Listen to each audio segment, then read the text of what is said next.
with our consultant Joe White of White and Burke, and this Chip Sawyer from St. Albans City. And so this project was funded by the Northwest Regional Planning Commission's Brownfield program, which is in turn funded by EPA Brownfields Assessment Grants. And so really the intent of this project was to take a look at an area adjacent to the vibrant or more vibrant St. Albans City downtown, which is the area we looked at is underused, impacted by brownfields, run down, and we're creating a redevelopment strategy, focusing on 3 catalytic properties. And so, at the end of this project, we've come up with some action steps for the city to take on to sort of further the redevelopment strategy, as you can see along the wall. But it's important to remember the transformation is not going to happen overnight. There's lots to do now, but it's going to be incremental over time. And I'm really excited about the results, and I hope you are too. With that, I will pass it off to Chip Sawyer, who's going to talk a little bit about the city's approach to redevelopment generally and in specific context to this area. Thank you, Greta. Thanks everyone for attending. A lot of folks are familiar with the redevelopment successes we've had in the downtown core. The streetscape projects on Main Street, some of the improvements that we're doing in the neighborhoods as well. But what we have displayed here is probably more similar to the building blocks of the projects that have helped lead to St. Albans' renaissance in the center of downtown. But what we have here is Stebbins, Catherine, Market Street. It's an area that's underutilized. There are things happening there now, and it's good, but there could be more. And there's some ideas for things that could be different, but don't have to be. They don't have to pan out the way they are on the plan. This area is large enough to allow us to do this area-wide planning assessment on multiple properties that are right next to each other. Some of the things we see here in this plan might end up happening elsewhere in the city. It's going to be a source of inspiration and an exercise in thinking some things through and thinking about what's possible. But when you consider what the city has been doing for redevelopment and public-private partnerships, where the city takes a lead in the redevelopment, looks for opportunities, gauges the interest of developers who might want to enter into that partnership with us. We find out what they bring to the table, and then we see where the city can be entrepreneurial as a local government in helping to fill in the gaps and level the playing field. I remember in many of those projects, the things that we discuss are brownfield contamination, market feasibility, pro formas for construction, design, regulation. This plan actually itemizes a lot of those issues for the Stebbins, Catherine, Market Street area, and puts any potential redevelopment in that area sort of gives it a leg up over where some of our previous projects have started. The plan in itself is also just a great visualization of what's possible in the area. You'll see that some of the final concepts we're going to talk about are far different from what you see there now. They may not actually be what happens. We have people who own property here already. They're already doing their own thing, and it's really going to be up to them what happens with their property. But what we did is you could call it an academic exercise about how different it could get, and really to the point where near the end of the report, we go through and say, if we really wanted to do this, this is how it would work out. It could happen. It could look like this. It could look different. It could happen in a slightly different configuration. It could happen on one of the lots that we didn't choose for one of our catalyst sites. But it's a really exciting document that packages up, an assessment of the contamination. So we have a pretty good idea of what we'd have to tackle there. The public infrastructure improvements that are considered pretty a good idea that should go in lockstep with any private redevelopment. And like I've already mentioned, White and Burke's provided some market feasibility and even gone so far as to sort of a one-pager introduction to what a pro forma might look like for one of these construction projects. It's not a plan that's just going to sit on the shelf. There are some to-do steps at the end that we could start pursuing soon. It's not a plan that the city can pursue on its own, though. Like I said, our big projects that everyone talks about here in the city have been partnerships between the city and private developers. If anyone's interested, they could look at this plan and we could definitely have a discussion. So thanks everyone for coming. I'm going to hand it over to Joe White from White Burke. All right, thank you, Chip. Okay, You want me to do that? If I work this? Oh, you want to sit and work this? Yes. I'll probably try standing. All right. Okay, so I'm Joe White. I'm with White & Burke Real Estate Investment Advisors, and we are one of 3 firms that was on the project team to lead this project. Other firms included Sanborn Head and Associates, which did the environmental assessment on the project study area, and then also SE Group, which is a landscape architecture firm. They did all of these renderings for us and some of the site planning. So what I'm going to do over the next few minutes is I'm going to give a brief recap of the public visioning workshop that we held in January. And then I'm going to introduce and describe the conceptual redevelopment plans that we prepared and presented in the plan for the 3 catalyst sites in the project study area. I'll then move on to the action steps, give a brief overview of what we're recommending be taken to implement some of the visions that we've included in the plan, and then we'll just open it up for some public comment and Q&A. So back on January 31st, we held a public visioning workshop. Was everybody here tonight at that meeting? No? Okay. So what we did at that meeting, we presented several things. We presented the findings and conclusions of the market assessment, the findings and conclusions of the initial environmental assessment that was done on the project area. We also presented a opportunities and constraints analysis.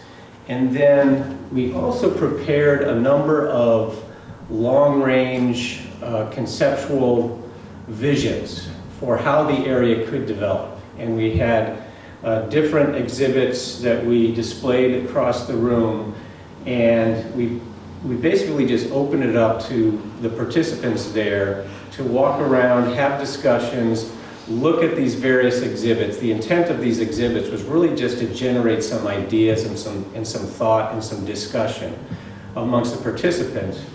And as you can see in the photos, they walked around, they had sticky notes, they shared their likes, their dislikes, their ideas, suggestions, put them on the plans. They had small group discussions around the various exhibits. And then this is one of those long-range redevelopment concepts that we had presented. And really what we tried to do here was just introduce some concepts that could possibly be implemented as this area develops over the years. Such things as introducing larger buildings and density into the project area, pushing buildings up to the public street. We incorporated some streetscape improvements to make the area more inviting for pedestrians. We even identified the possibility of a parking garage in the center of the block. Just a number of ideas to generate thought and discussion. And we got a lot of great ideas, a lot of thoughtful, creative ideas, but there were certain predominant themes that came through, and those are depicted on this slide. One was the desire for multi-story buildings to front the public streets and enhance the pedestrian experience. Another theme was to add more green space to the area. As you all know, this area is dominated by hardscape buildings and pavement and streets, and there's very little green space to speak of. There was also strong recommendations to add uses to the area that generate activity and a vibrant public realm. such as housing. A lot of people thought that housing would be a great use for this area, again, to generate a base of activity. Another thing that came through was to focus on the core block for public parking, including possibly building a public parking garage or a surface parking lot. And then finally, there were recommendations to add significant landscaping along the railroad tracks to provide a visual buffer between this developing area and the more industrial uses to the west. After that public visioning recap, the project team and the steering committee got together and worked on what's really a primary focus of this area-wide plan, and that was the preparation and presentation of conceptual redevelopment plans for 3 catalyst sites in the project area. And it's important to point out that the intent of these conceptual plans and illustrations is to explore a range of different building forms, different styles, different uses and site layouts to help communicate essential elements of a long-range vision. It is not the intent of this plan to establish specific or prescribed outcomes for the catalyst sites. It should also not be assumed, as Chip had said earlier, that the catalyst sites will necessarily be the first properties to redevelop, because these various concepts really can be applied to any property or any site in the project area. The exact form and location of development will ultimately be determined by the landowners and developers themselves based on market conditions and really just their willingness to invest in a development project. So again, just the intent of these is to show what could possibly be done in terms of redevelopment.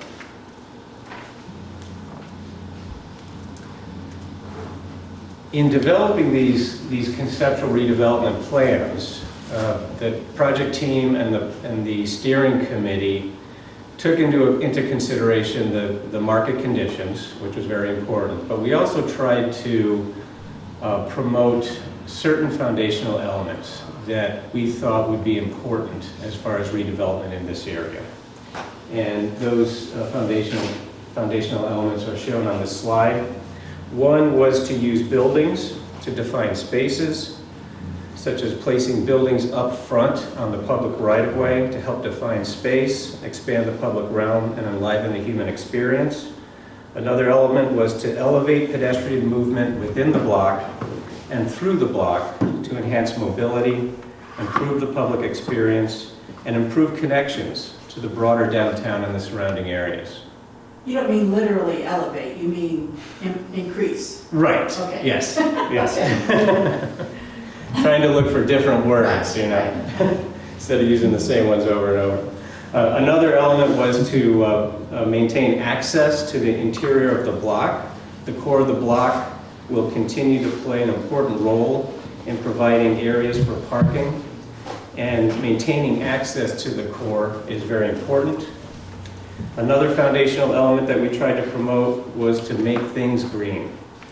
Introducing more green space into the project area is a key concern, and this could be done in a number of ways, including adding pocket parks, adding green space islands in parking lots, improving the streetscape with green strips and street trees, as well as providing landscaped pedestrian ways through the middle of the blocks. Another foundational element was to take into account establishing a point of arrival. With the proposed modifications of Catherine Streets and Market Streets, which, is that still planned to start this summer, the reconstruction? Yeah. It is? Okay. It's happening right now.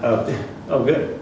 So with that project coming online, we saw an opportunity to establish, potentially establish a gateway element at the intersections of Catherine, Market, and Stebbins Street. And then finally, a very important foundational element was parking. Market realities require that convenient parking be available for users of redeveloped properties. And as you can see, just from looking at the plans, the existing properties are relatively small, and these these catalyst sites are small in size. So trying to increase density, increase building mass, and provide on-site parking at the same time can't be done. So a large portion of the required parking is going to have to be provided off-site, somewhere in close proximity to these redeveloped properties. One standard that we did adopt, however, that we felt was very important from a market standpoint was to provide at least one space per residential unit for the development concepts that incorporate residential uses.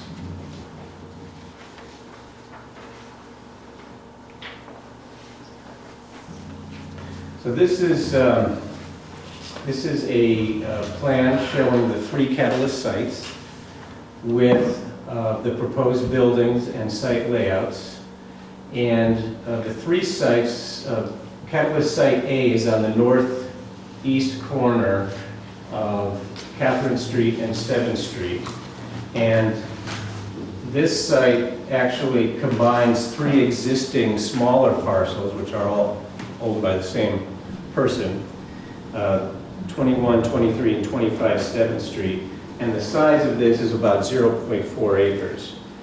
Catalyst Site B, which is located on the north side of Stebbins Street, about midway between Main and Catherine, combines 2 existing parcels, 13 and 17 Stebbins Street. And the size of this site is 0.37 acres, so slightly smaller than Catalyst Site A. And then finally, Catalyst Site 3, which is on the south side of Stebbins Street, combines 2 existing parcels, 12 and 14 Stebbins Street, and is approximately 0.6 acres in size. And just to orient, that's Lake Street on the right? No, this is, we've got, That's oriented north. yeah, this is, I'll just walk over here. So this is, north is that way. This is Main Street. Okay. And then Lake Street is up there. You can't see it, but it's heading west, Stebbins, and then Catherine Street. Okay. And I think this is Allen Street. Yeah, is that the name of it? okay. Yeah. So I'll go through each one of these, what we're proposing for each catalyst site. So Catalyst Site A, as I mentioned, is on the northeast corner of Catherine and Stebbins. And with this site, we recognize that there's the potential here, because it is a corner lot, for this to act as a potential gateway feature, particularly for travelers coming from the south. And what we're proposing here is a 4-story, approximately 21,000 square foot Class A office building, which could potentially contain professional service use, maybe even some destination retail on the first floor. As you can see, we brought the building forward up to the public street right-of-way, so it's oriented towards the street. And the building placement, along with added green space, trees, and landscaping, will create an inviting and comfortable pedestrian environment. And due to the relatively small size of the parcel, only 18 parking spaces can be accommodated on-site, thereby requiring most required parking for this building to be provided off-site in close proximity. And then you can see, and then this is an illustration of a possible building style that could be built on the site. But what we really tried to show here was massing of the building, potential massing of the building, how it fits in with the surrounding area, pushing the building up to the public street, and then just showing how we can use windows and doors and balconies, again, to better orient the building to the public street and have it interact with the public street better.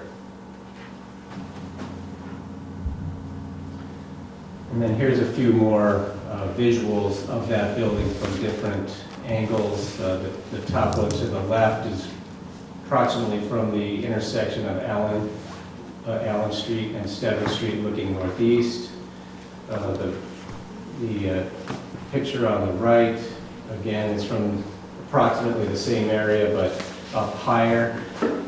The pocket park on the left that you see there, this is an opportunity that we put into the plan because the city has acquired that parcel as part of the reconstruction of Catherine Street and Market Street. So there is a potential to possibly put some kind of a park feature in there in the future. And then the illustration on the left shows the view looking up Stebbins Street towards Main Street. You can actually see some of the other buildings that we're planning in the background.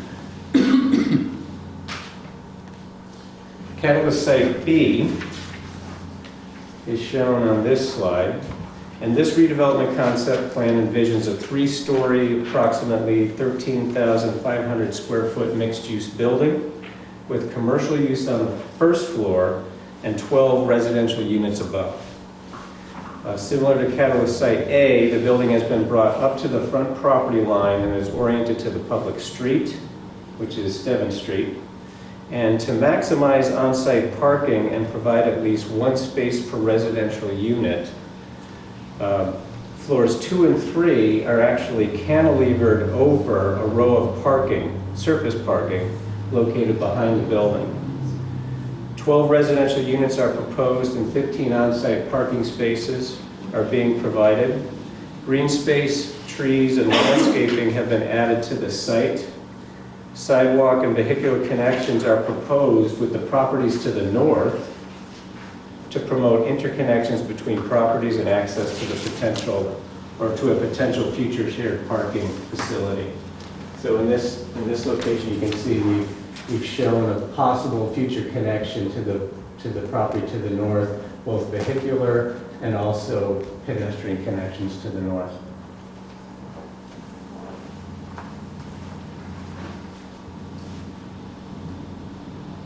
And here's a few more perspectives from various angles. The top left one is looking west down 7th Street at the building. You can see the cantilevered parking in the back. The visual on the right is looking up 7th Street towards Main Street. And you can see how the building fronts on the public right-of-way and the pedestrian amenities there that could be incorporated as part of a streetscape improvement. And then the bottom left, again, shows a view looking west with the building on Site A in the background.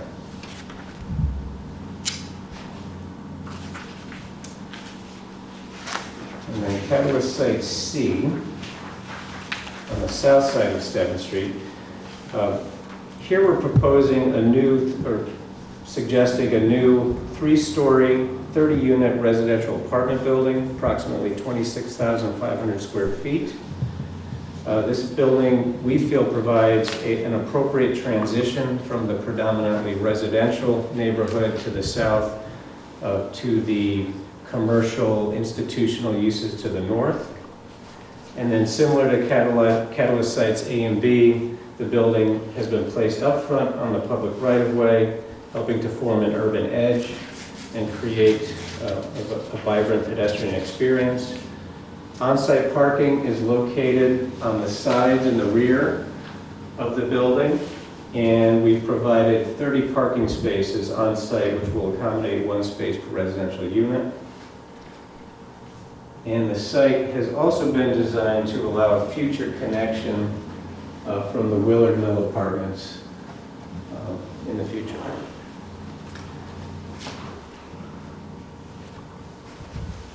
And here's a few more perspectives.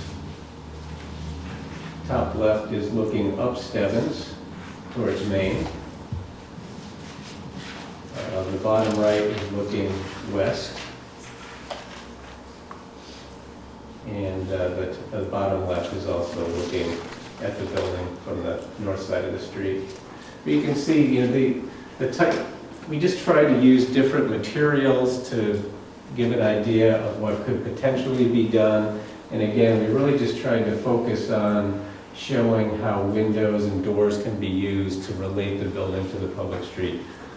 In the plan itself, in our appendix, we have these two exhibits which just show different types of building styles that could conceivably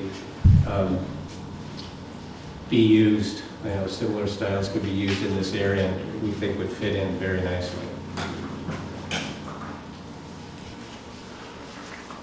And then here's just a few more bird's eye views of the redevelopment concepts. So this is looking northeast again of somebody hovering over Allen Street. But you can see how the buildings fit within the context of the area. Up here, I think is that the Passport? Yeah. Passport building, which is a multiple story building. And then you can see back here, I think this is the courthouse back here, which I believe is multiple story, right? It's kind of like a heightened single story. And then this is looking west. You can see some of the streetscape improvements that would fit in really nicely with this redeveloped area. And again, looking up Stebbins Streets towards Main Street, you can see, the high school in the background, upper right.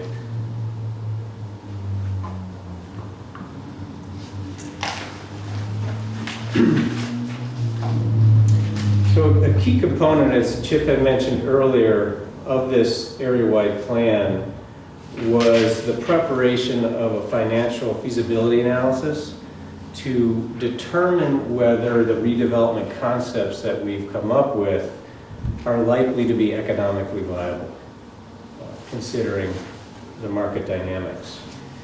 And since these redevelopment concepts are only conceptual, we had to make several broad assumptions relative to rental rates, typical expenses, standard construction costs, financing sources, and so forth. And we've got some pretty detailed pro formas in the appendices of the plan if you're into looking at that stuff.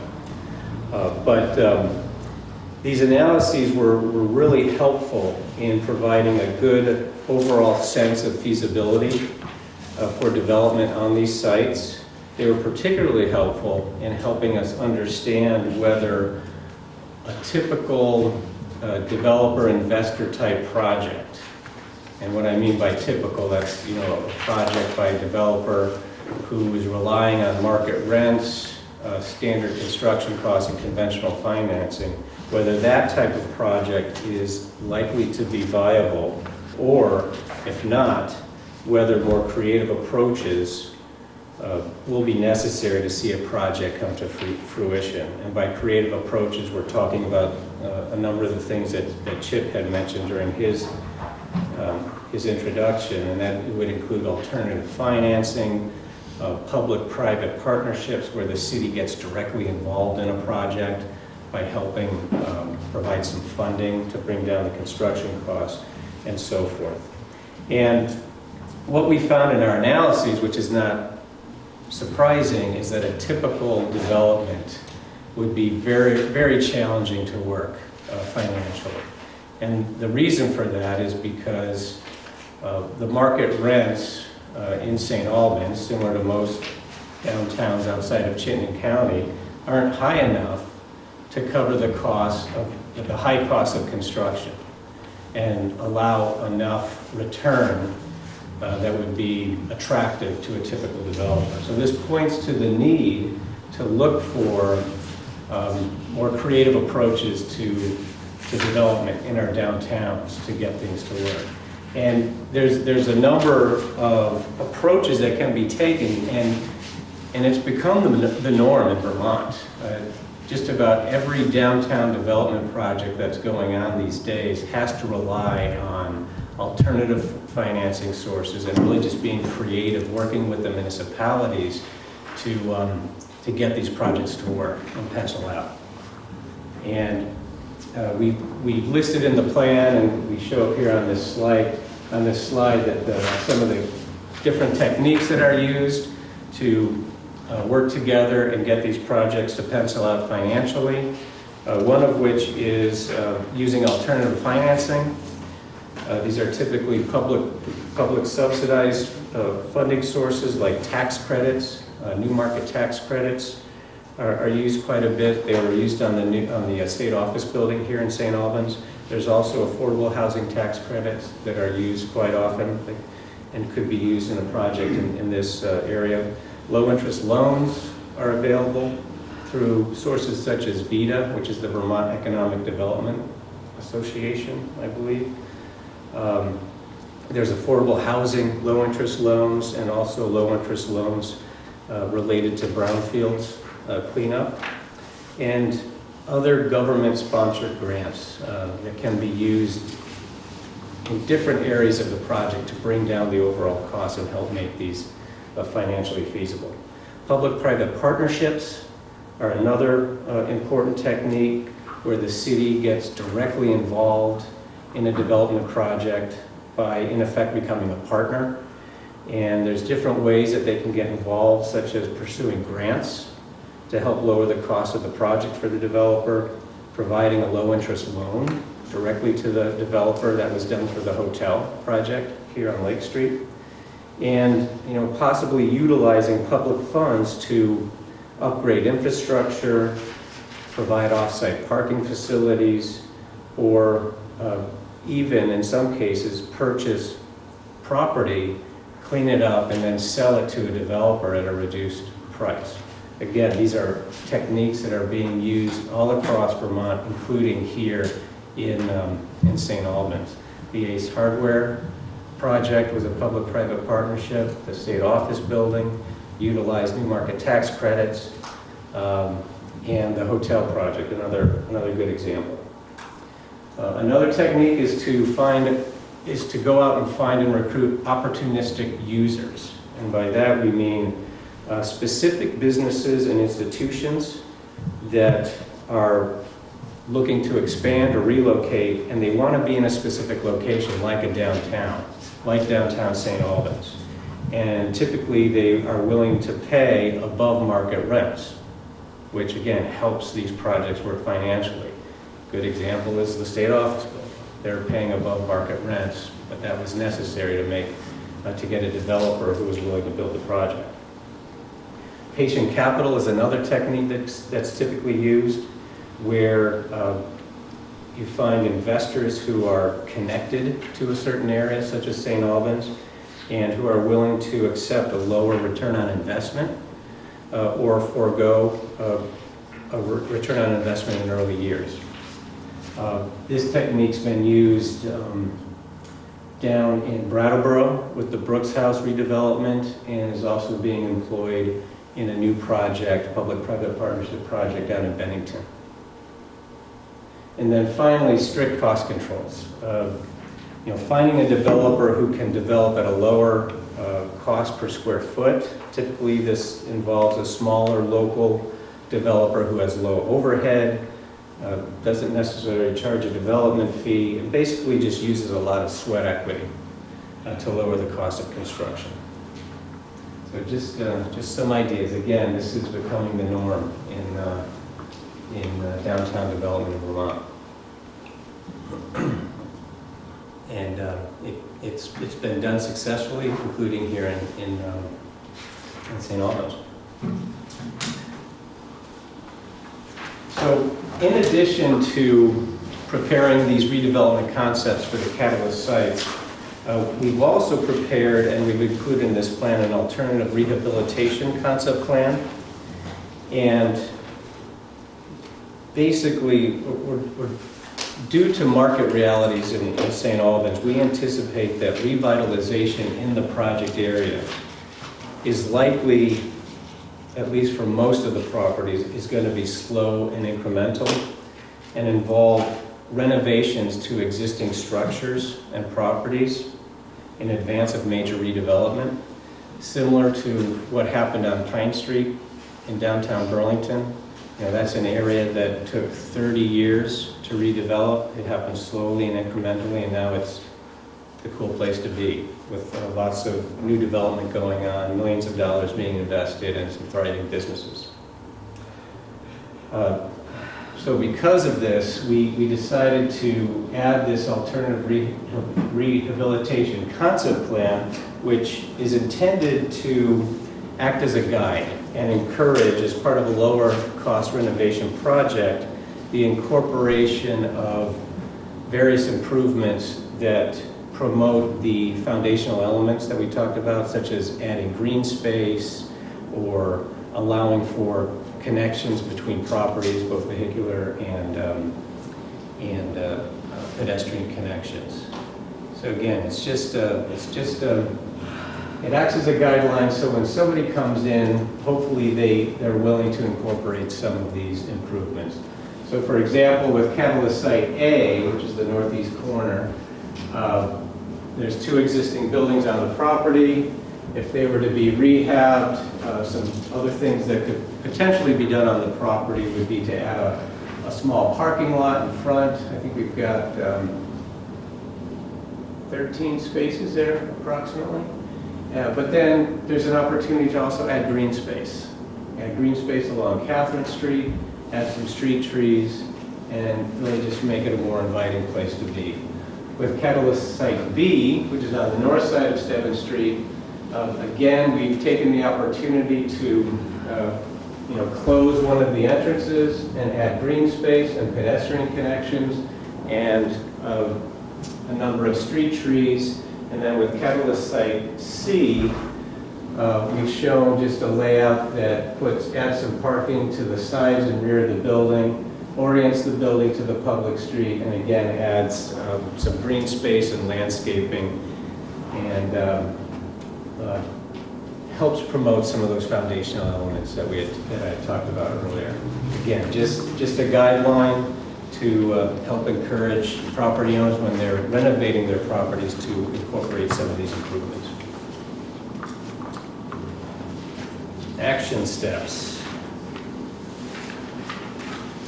So in the plan, the area-wide plan, we offer several short-term and longer-term action steps that we feel should be pursued to implement the recommendations and visions that we've contained in the plan. And the action steps fit into 4 primary categories, one of which is to make the area ready for development. So just making sure that the key components are in place to allow redevelopment to occur. So reviewing the zoning regulations, making sure the rules support redevelopment along the lines of what we're envisioning here. Another category is making the area more attractive for development. So this involves implementing certain improvements to enhance the visual appearance of the project area and create an environment where people want to be. A third category is finding users to occupy the renovated buildings.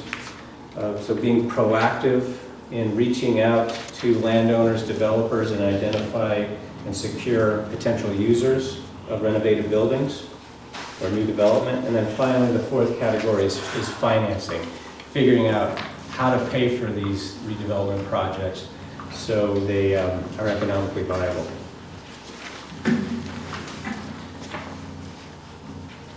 For the short term, we're looking at 1 to 3 within the next 3 years, and these action steps are more pre-development related, just making sure that everything's in place to support redevelopment of the project area. So this includes proactively marketing the area for redevelopment. So this would include meeting with property owners, business owners, local institutions, developers, and other community stakeholders, just to begin a dialogue, market the area for redevelopment, and share the city's interest in potentially forming public-private partnerships, and also starting to identify potential users of new redeveloped properties in the area. Another action step we're recommending is to review the local zoning regulations, and other land development regulations, just to make sure that the proper rules are in place. One thing we did identify in the plan is that under the current zoning, the maximum residential density would not allow the number of units that we're proposing for catalyst sites B and C. So that's something that should be looked at relatively soon. Another action step that we're recommending is to prepare a parking plan and strategy to support off-site parking needs of future redevelopment projects. And this plan could, look at potentially securing land in the center of the block for a surface parking lot or a public structure, or maybe even looking nearby and locating underutilized parking lots where maybe the city or a developer could secure a long-term parking lease. But getting that plan in place is pretty important because we can't meet all of the parking needs on the individual properties.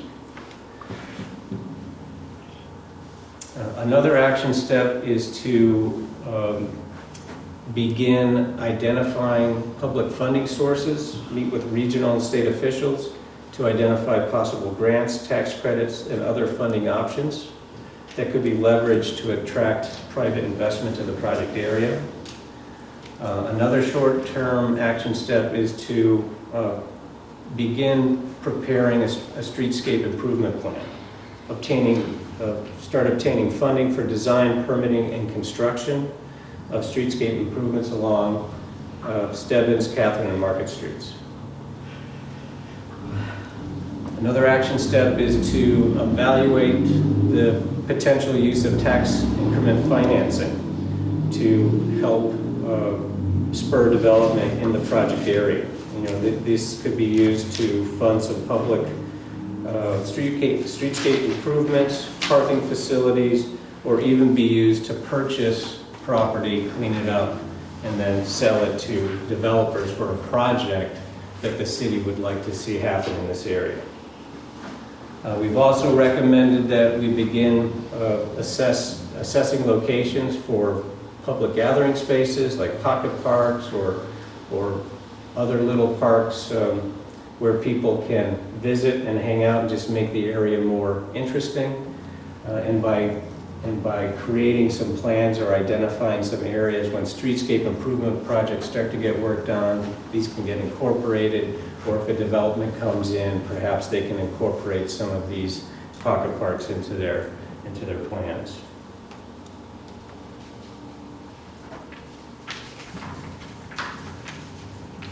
And then finally, we're recommending in the short term that the city implement phase 1 of the Catherine Street, Market Street, Federal Street reconstruction, which I guess has already started. In the longer term, again, the longer term action steps are related more to, or intended to begin once a real project has been identified by a landowner or a developer. So these would include actually securing funding for construction of streetscape improvements. And these projects could be coordinated in time to correspond with an actual development project on private property. Another long-term action step is to actually execute public-private partnership agreements, again, where the city can help fray the cost of development and get a project off the ground. Another long-term action step is to implement the off-site parking plan that was developed back during the short-term phase.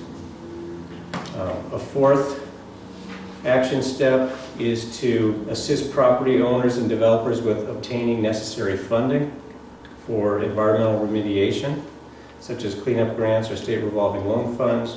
And then finally, a long-term action step that's recommended is to construct the Federal Street Bypass Connector Road project, which would start at Route 7, head west to the railroad tracks, and then turn north up the railroad tracks to Allen Street, and then connect into this project study area.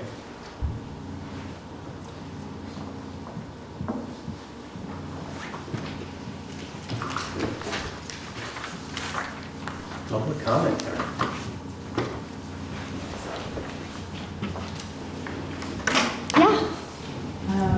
A number of comments. Do you just want me to kind of go Sure. Okay. I'd say keep it informal. I think the green space stuff. Can you state your name? Just Mary Harbaugh, okay. Congress Street. I think the green space stuff is terrific. I wanted to encourage you to think about like a bike or jogging path. Sometimes people just want to walk around the neighborhood, or if the office workers want to take a little walk for lunch, just whether it's along the railroad tracks, or just imagine that somebody has a half an hour to get some fresh air. Where are they gonna go? How are they gonna travel? I wanted to ask you to think about that. And also, that is relatively level. It might make some sense to have, to accommodate, I don't know if we need bike lanes per se, but accommodate people who want to bicycle around. So you might want to bicycle from the train station to the office building. Mm-hmm. Or you might want to bicycle from your house to Food City, or your apartment to Food City, or something like that. You know, just these short little, so I wanted to encourage you to think about that. I don't know if there's any way to provide an incentive to locate daycare in either the office building or one of the residences as one of the uses, but it's needed in the area, and if we're going to increase density of residences, then it would be an attraction for people with children if there was something right where they work or where they live. I'm not wild about the cantilevered building to provide for parking. I'd rather see the building be used for offices or shops or apartments and figure something else out for the parking. This is an opportunity to get activity going. Right. And parking isn't activity. So either, I know you have a lot of work to do on parking, but I would add that to the wish list if there's a way to squeeze out a few more spaces. Could I ask for clarification on that? It's in the weeds, so we don't have to pursue this too deeply. But is that because you would prefer to see maximum use of the lot? Or do you just not like the look of the cantilever? Both. Okay, both. Primarily the first. Yeah. I mean, it's nice, whoever parks there doesn't have to shovel snow, which is nice, but I'd rather see, we have so few chances in downtown to create more vitality. Right. Yeah. And I hate to give it up, for parking. It's an interesting challenge, because you have the market saying, particularly for residential use, you need to have some spaces on site, or else people aren't going to rent the units. And if people aren't going to rent them, then the developer's not going to build them.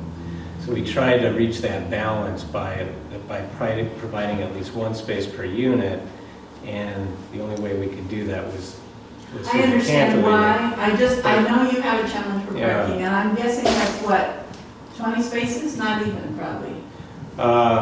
No, it's only 15 on site B. So I would just encourage you to find 15 more spaces somewhere as you're pondering the whole challenge of parking in order to make better use of that space. And how about some incentive to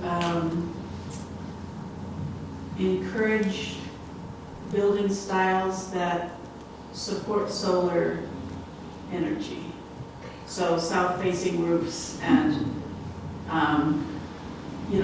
it's a pity to build something that isn't going to work. Flat out, it's just not going to work. We know we need to address this issue. Right. So why not come up with some way to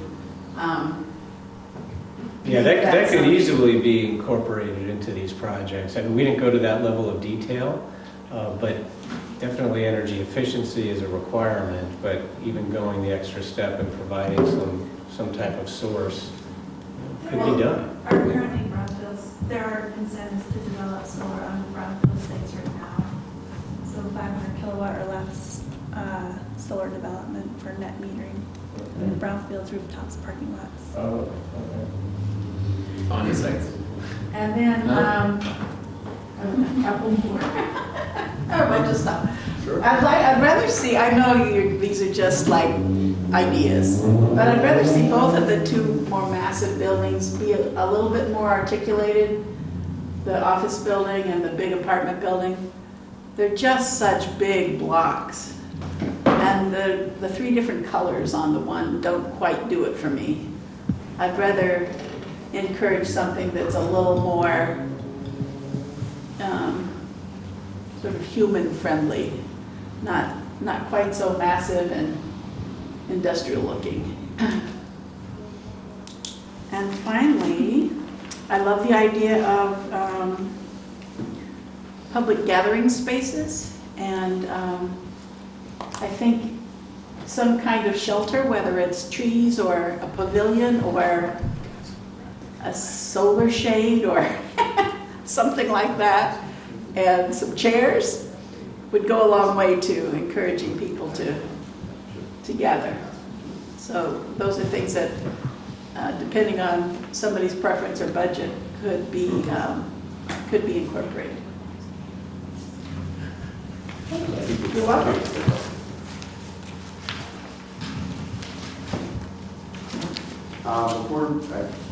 I'm David Barber, I'm the chair of the Planning Commission.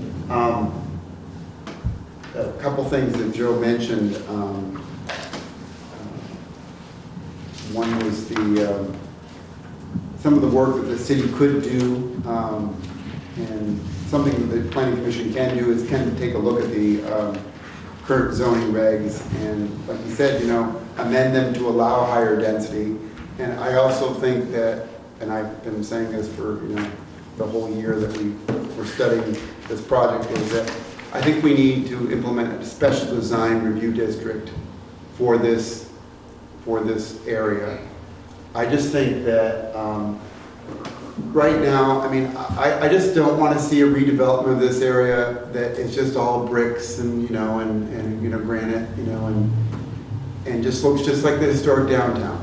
I don't want that. And that's me personally. Maybe I'm way off base, but I want to give the developers some latitude. I want to see some modern contemporary designs. I want to see modern contemporary materials. I want to see more glass, larger glass windows than are currently allowed by zoning code. Currently, zoning code says, there's only so much glass you can have on the facade, and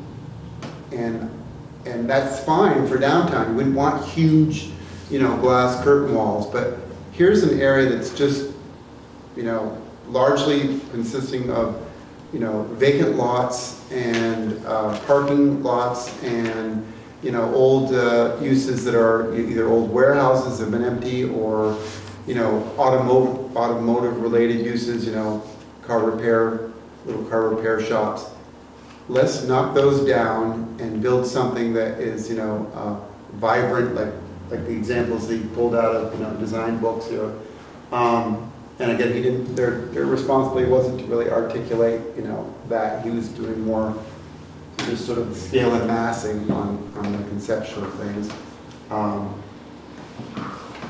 So that's one thing that can be done right now. It doesn't cost the city anything to do that, and we can be working on that in the next, year or two. And I think we should, as a planning commission, and that's one thing. And then the other thing that Chip has already mentioned, construction is going on right now. The city did acquire a little piece of the corner here and acquired this, and the city is going to reconstruct, right, Catherine, this summer, and going to construct and define Market Street, which is just sort of, the big potholes, the big and the big pond, the big puddle, they call it the puddle, it's over here. So that's going to be, drainage and defined. And then they bought this parcel, and they've already remediated the asbestos on the building. It's just a bare wooden sided building now. That's going to come down soon. And so, once people see that, the city's cleaning up and fixing up, and maybe we'll throw some grass and a couple trees in there later this fall, maybe. There's some money left over.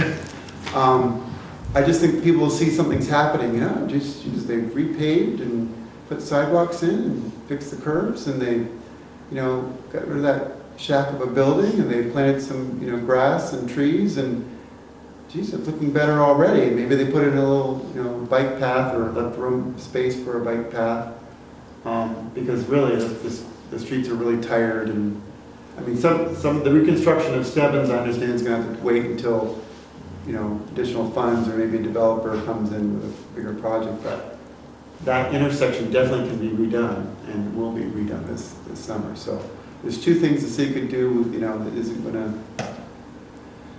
you know, be put off too long, so, to make the project. Go ahead. I would just add, the city of Burlington, as far as I know, is the only municipality in Vermont that has a special carve out for brownfields and their zoning regs.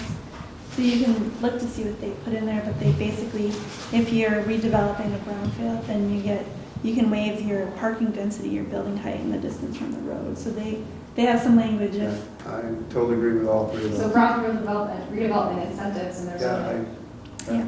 And the last thing I didn't mention, but at least I, myself on the subcommittee, you know, maybe a lone voice, but I strongly believe that the city should go in and bite the bullet, ask for another bond issue. I live right here in the city. I live a block from the project. I live on Sawyer Street, so I pay city taxes, and I supported the bond issues for redevelopment. And I really think that to make anything really happen here, I really think the city should go in big time with a bond issue for a parking deck. It would just have to be a 2-story structure. It would double the amount of space. The city already owns a lot behind this. So And just, that's kind of in the upper right, so, section yeah, so there. the city owns, it doesn't own, the city doesn't own this, but the city owns this, okay? And, you know, if you put a deck on this, you double the amount of spaces, and it's just, you know, it's relatively straightforward, relatively inexpensive. It's not gonna be the $10 million parking garage where we spent on, how much did we spend on the other garage? 12 million? It's not gonna be that, it's just gonna be a, you know, a 2-deck, you know, a 2-level affair. And I just think, if the city did that, then a developer would say, hey, we have a lot of parking right next door. We don't have to, you know, spend so much money on parking, where we can use the whole lot now for Catalyst Site B for building, and that automatically would make it more market feasible. I really think that the city needs to do It's that. one of the long range options. It is on the one of the, table, and for it's in the report. Ryan. parking decks. sure. I just want to tally on to a couple of things. Like David mentioning, possibly having a different design review district that's not so focused on the historic preservation side of the way things look. Not just important here, but also along most of Lake Street. That we don't have a ton of older stuff on Lake Street anymore that has a specific image that we're trying to protect, but there's a lot of room on Lake Street to develop in the next 20 years, because I'm sure that's going to happen in the next few. But to kind of prepare these areas that butt up against residential areas and also butt up against industrial or commercial uses, how we want to maybe structure that a little bit differently than downtown. The other thing that I want to add is that maybe I'm not sure how the city would do this differently. I don't think the city does this at all, but we have in a lot of cases places where different properties have parking lots that you can't distinguish from each other across their land. You kind of don't know where one begins and the other ends.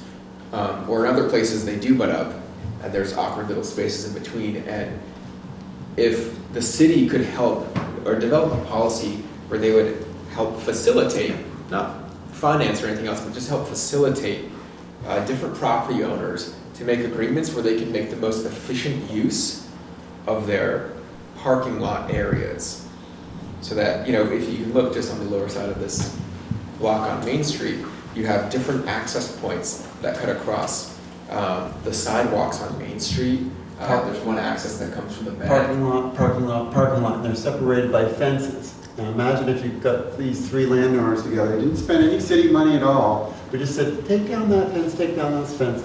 We'll do the design, charrette, we'll do all the design things for free, and we'll reconfigure so you gain 22 spaces on the existing one surface parking lot. Hey, wouldn't that be great? Yeah. Why are these 3 separate parking lots? I would We've say offered something- that before in those Yeah. particular Well, lots. it Didn't didn't take that time, but it could in the It could in the future. I mean, It might be nice to develop a certain policy that's thought out in advance for how the best way or ways that we could handle that, so that when we have that kind of offer on deck, or we see some activity happening, we can try that to reduce the number of curb cuts, maximize the off-street parking, and those kinds of things. So it's a little bit outside the scope of the specific project, but it kind of abuts up to it. Well, I think the intent of the recommendation to take a comprehensive look at the parking issue and come up with a plan could certainly include some of those approaches that you're talking about. It doesn't necessarily have to be just a parking garage or a surface parking lot. It can look at all different ways to accommodate parking need.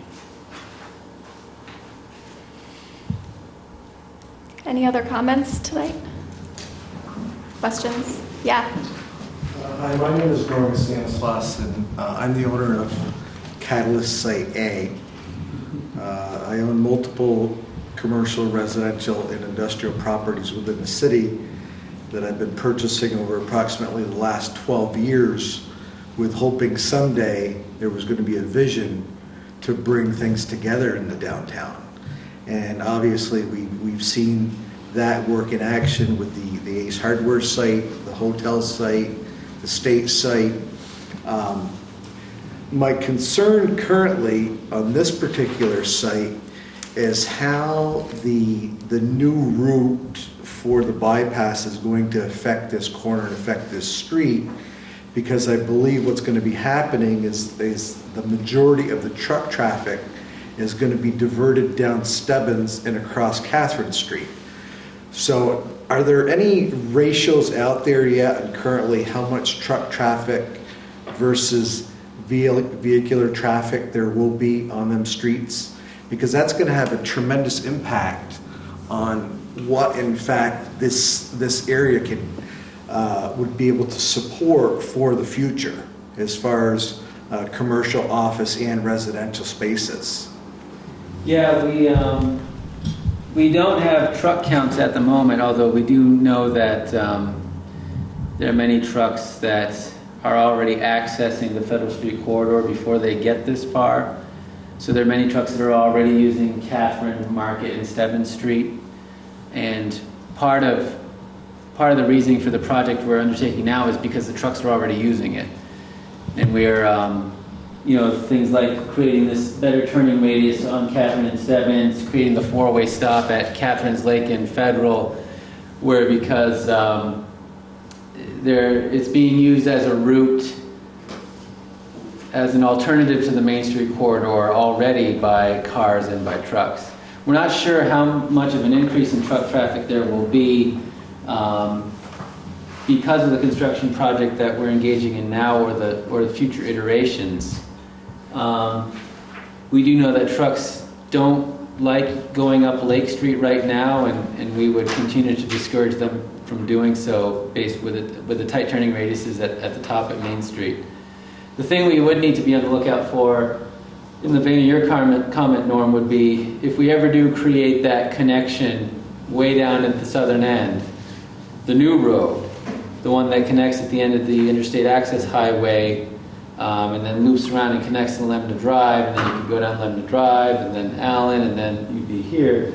That could be transformational in terms of truck traffic. We'd have to look into that before that ever happens. That part of the project would be one of the last pieces ever constructed, though. The right funding would have to come along. So right now, in terms of the Federal Street project, phase one has to do with just improving the section of the corridor that lots of folks are already using and making it safer. No question. I think that the initial proposal here is very exciting. No question about it, especially after seeing the recent activities over the last few years with the things that have happened within the city. I was a little disappointed with the corridor or the connector, the length of time that was in the works. And then when I started hearing about, the Ace Hardware and then the hotel, I felt like, well, that's just going to be another thing where another 5 to 7 years are going to go by, and then things happen very quickly. So the exciting part about this is, I think if there is a proper partnership in place, that things can probably happen at an expedient rate, provided that obviously I think the truck traffic is a big issue for bringing the proper tenants into the area. Currently, there's no question, I've played with the numbers and played with the numbers and played with the numbers, and without some type of help out there, it's very difficult to make the numbers work. That's why I've let them properties sit there, and I finally am utilizing one of the buildings myself currently as an office space, until which point there's more advantageous opportunity. So there's no question that I'm clearly in favor of the proposal to a certain extent. Clearly A, B, and C. Parking is clearly an issue. And obviously I think I saw a sketch that located something to the westerly side of Catherine Street, possibly. A parking lot over in that area. So yeah, parking would be the next issue, but I think that at the end of the day, I think that there's a lot of opportunity in this area. But once again, I think it's not going to all happen overnight. Somebody's going to have to be willing to jump in with both feet, and hopefully a partnership in order to get things rolling. But yes, I apologize, I was not part of the January meeting. I have not seen any of this until today. I told my office people today, I said, print this stuff out for me so I can look at it, and I'm looking at it as I'm walking in the door. So quite frankly, I'm very amazed, very excited. And this is what, when I originally bought these properties years ago, I was hoping someday in the future there would be opportunity.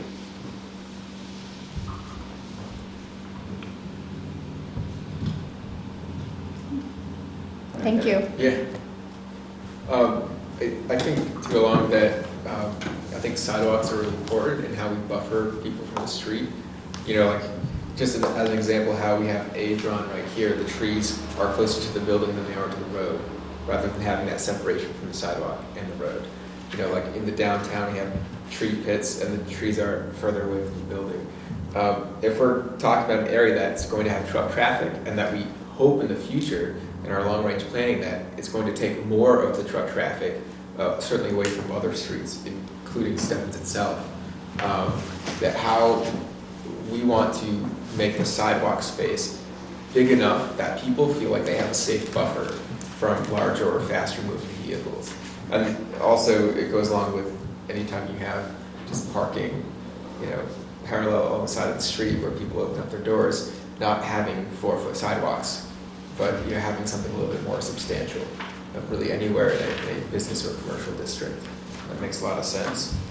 We had a lot of discussion on that. I think we all agree with that. But one of the challenges that we have with Catherine Street is that the right-of-way is only 50 feet wide. Yeah. Or even less. So these concepts kept the sidewalks within the right-of-way.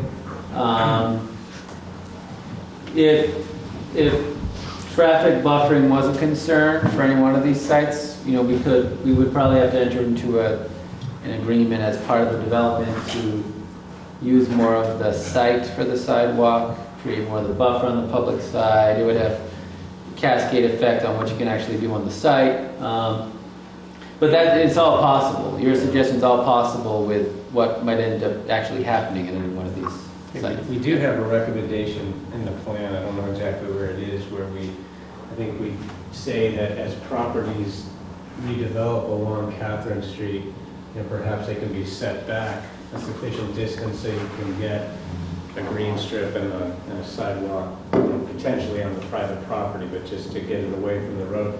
The hard part though is as you get closer to Lake Street, you have a historic building, or 2 historic buildings, I think, which are right. Yeah, we are limited with.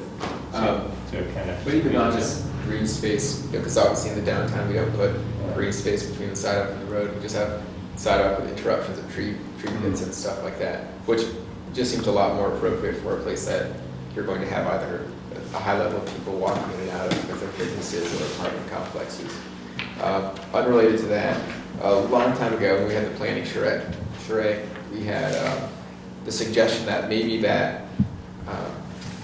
rail lot where they do work in currently, that in the future that might be able to provide parking even for the high school, or that lot could be in play a little bit somewhere.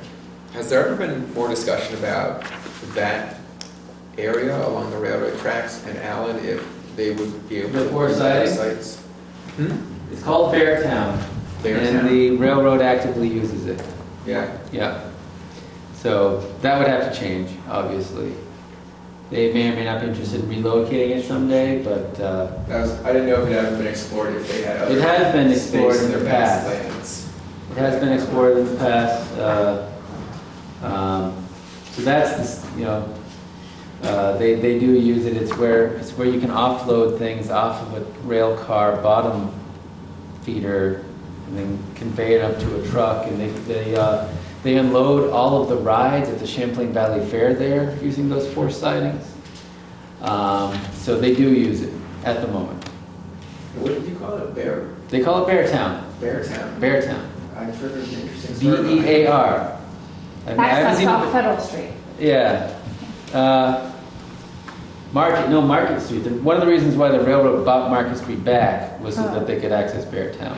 And now we once again own Market Street, but the railroad still has a protected easement to get into Beartown from Market. Oh, okay, instead. down Yeah. here. So Yeah. it's west of Allen Street. Yeah. it's talking No, about I know. that Yeah. strip that- So. All right. Thanks so much for coming. Do we have any other comments or questions before we? Yeah. Just, I'm sure this is in there, we just haven't talked about it tonight. In the January discussion, there was a lot of interest in connecting this neighborhood to other places with pedestrian pathways.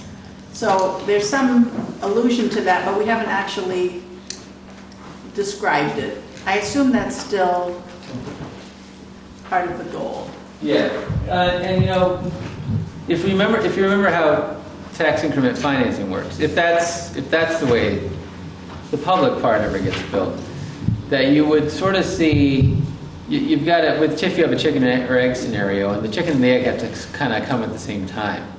So, when you look at the public infrastructure improvements that are visualized in these plans, the plan might be that, all right, we start discussing things with the developer, we get into it with them, form a partnership, get a pretty good idea of what they think they can do. We get an idea of what the new property value would be, what the increment would be. Then we start to know, okay, so now we could afford this much on the public side to help. And so, if you're using TIF, it would be a situation where the catalyst site and some of the public stuff would all have to happen at the same time. We wouldn't be building the public stuff and then waiting for the private development to come. If things ever change and suddenly there's more public funding where the city can access to build sidewalks we'd like to build, maybe someday we can. And that's the nice thing about this plan is we have some great ideas on paper here for new sidewalks and pedestrian connections that we could build if we're ever able. Yeah, so on every single one, actually, plan 1, 2, 3, and 4, there is a strong emphasis on north-south. If you brought it up to it, that was something that all the meetings we talked about. Right? Currently, again, I live on Sawyer Street, so my method to get to downtown, and I'm now working at the Hampton, the new inn, and so I live over here. I go just walk through the Willard Mill, parking lot, and then there's a little grassy, space here, sort of ill-defined, and then I just walk through the public parking lot, and I'm right there. So, and that's used by a lot of people. It's not just me. I see people walking all the time. No, they aren't. No. But the idea, every single concept that we came up with, and every comment that we took at that design charrette, everybody mentioned with their sticky notes, north, south, because it's just sort of a logical desire line. It's, why fight it? Being able to do that walk on a sidewalk is a great idea. Yeah, because otherwise, They would be able, you know, you have to walk all the way around. That just doesn't make any logical sense, you know. I mean, not that it would take that much longer, but just, why not tie everything together by having that north-south pedestrian access? I mean, the planning commission could use Mid-block. this plan to add Yeah. specific language to the zoning bylaw. DRB could require certain. Mid-block connection. Each development to incorporate this type of public connection. Yeah, right. So aside from TIP, I think there's ways to sort of Yeah, build this plan into each redevelopment as it happens. Definitely strong mid-block. Are there, I appreciate that you can wish all you want, but if there's no money, you know, it doesn't really move forward. But are there things that you know, residents and citizens can do to help, not in terms of writing checks, but in terms of, I don't know, supporting grant We appreciate the checks applications? you already write. Showing up is number one. But, you know, Very good, yes. are there grants, are there, I don't know, other sources that people could be helpful with? Keep talking up St. Albans to your friends. You know, you never know when someone's going to walk in City Hall and say, hey, I have a great idea, but I don't know how to make it happen, but I really like it up here, and it just so happens I have tenants who would be ready to go, you know, and Find those entrepreneurs. yeah, and then Wanna invest. you know, then the pieces start falling into place for our next project. It doesn't have to be a big project, but you know, like Whitenberg's market feasibility analysis revealed, like Norm said, for some of the more substantial things, even the little substantial things, there's normally a role for the city, there's a role for brownfield funding, there's a role for grants. And even off of the site itself, there's a need. So they're like, you know, I'd like to do this here, but you got to fix this sidewalk, or I need the sidewalk over there. But it all starts with someone walking in the door and slowly and realizing that they could potentially be a partner with the city in making this happen, or maybe saying, I want to do most of it, but I just need a couple things. Mm-hmm. And you know, the other thing I like about this plan is that some of the biggest, most complicated deals that the city's helped quarterback all came about because we decided we'd want to be the ones to help people visualize it. Like selling Milan the old state office building because Milan wanted to expand, so now Milan can expand, and the old state office building now hits the grand list, so it creates increments, so we can build a new state office, or we can help purchase lots, clean up the brownfields for a new state office building, which creates more increment, which means we can build a parking garage, which means that we can have a hotel. We were the ones that put that vision together, and there were all kinds of people involved, and they were all willing participants as soon as there was just a plan, there was an idea. And it was just about having the idea in the first place. So keep bringing your ideas and keep telling all your friends that St. Albans is great and everyone should be here. Yeah, we hear from a lot of downtowns throughout Vermont about what's happening in St. Albans, and they want what's happening in St. Albans to happen in their downtowns as well. And the first thing I tell them is, well, you need to have a city leadership who's willing to make the effort and take some risk. And the city here has been great at doing that. And that's why you're seeing what you're seeing. One question. What about the governor has been talking about getting more funding in for affordable housing in downtowns? Is that something that's potentially tappable? I haven't been following these debates. We're going to be meeting with some folks from the state about that this week or next week to learn more about how that's going to pan out. But I believe it's a potential $35 million housing bond that the state's going to take out that they can then distribute as grants. So it's yet another, what came up on the board as an alternative funding source.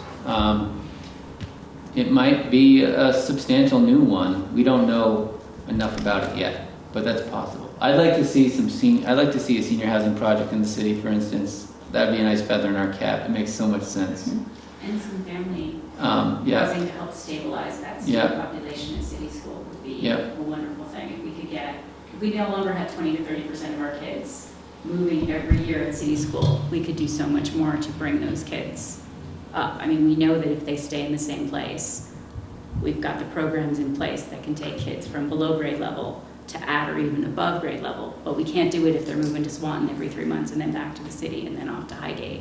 We need stable housing so that we can really get those kids who are in the most vulnerable positions where they need to go, but we can't do it if we don't have them here, stable, where the teachers can work with them. I mean, Joan would make that argument articulately and brilliantly if you wanted. So. Mm-hmm. I've heard it. Oh, I'm sure you have, given where Alicia works. Yeah, and actually, one thing that didn't come up is this plan visualized a lot of housing, some office. There was a passing mention of retail. But we don't believe we think that the retail should be centered in the middle of downtown. We're not really interested in creating new competing areas of retail to compete against the downtown, especially with the state of retail today. So that's why you don't see a lot of retail in these concepts. And the market analysis sort of bore out that retail, there wasn't a lot of demand for a lot more retail square footage right now. So housing and that new housing funding source would be good, but and then, you know, who knows what might come along saying I'd like to do I don't know. Who knows what might come along that we hadn't thought about. That's not office, not retail, not housing. Yeah. Daycare. Daycare. Yeah. Medical services? No. Yeah. Actually, yes. I was hoping for your parcel for an office building that maybe, Northwestern Medical Center would say, hey, we really like some Class A office space downtown. That would be great. That'd be great, for you, and it'd be great for the city, and having all these, medical office workers pour out at lunchtime and get, buy stuff. This is maybe a little bit tangential, but how is the city in terms of internet connectivity, speed and reliability and all that kind of thing? I know a lot of residents complain about it, but I don't know from a commercial point of view. Are we really solid on that or not? We don't know. We don't hear a lot of complaints. It hasn't been brought up as an area that the city needs to be active in. So one could assume that it's keeping most folks happy. I know that every time we want to do a project and we have to move telephone poles, we find out that every single utility in the state and something we don't know about are all involved. So I believe that, I think we have the fiber going through. We have nearly anything you'd want to tap into does go through the city, and you could tap into it. But we haven't heard any complaints about bandwidth and speeds that I'm aware of. You talk to the neighborhoods. Everyone goes nuts. That's the company they're paying, not the infrastructure. What's that? That's the company they're paying, not the infrastructure. Yeah.